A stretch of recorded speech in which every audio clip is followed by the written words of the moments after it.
Zelenskyy probably maybe he wants to keep the gravy train going. He was really good at was playing Joe Biden like a fiddle. Zelenskyy better move fast or he's not going to have a country left. But Zelenskyy has done a terrible job. His country is shattered. Death in the Middle East and the death that's taking place between Russia and Ukraine. It's been going on and we're going to end it. There's no profit for anyone in having World War III, and you're not so far away from it. I'll tell you right now, you're not so far away. If we would have had this administration for another year, you would have been in World War III, and now it's not going to happen. Modestly successful comedian, President Zelenskyy talked the United States of America into spending $350 billion to go into a war that basically couldn't be won, that never had to start and never would have started if I was president, not even a chance, and it didn't start for 4 years. He refuses to have elections, is low in the real Ukrainian polls. I mean, how can you be high with every city is being demolished? It's hard to be high. Somebody said, oh no, his polls are good, give me a break.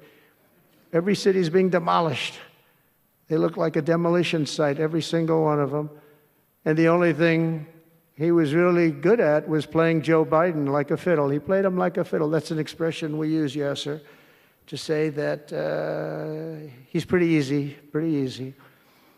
A dictator without elections. Zelenskyy better move fast or he's not going to have a country left. Got to move fast because that war is going in the wrong direction. In the meantime, we're successfully negotiating an end to the war with Russia, something I'll admit that only Trump is going to be able to do in the Trump administration. We're going to be able to do it. I think Putin even admitted that. Biden never tried.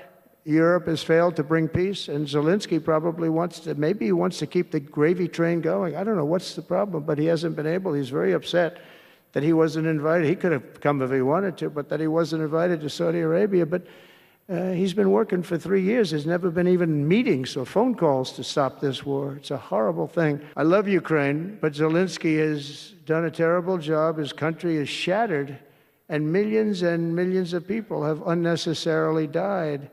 And you can't bring a war to an end if you don't talk to both sides. You got to talk. They haven't been talking for 3 years.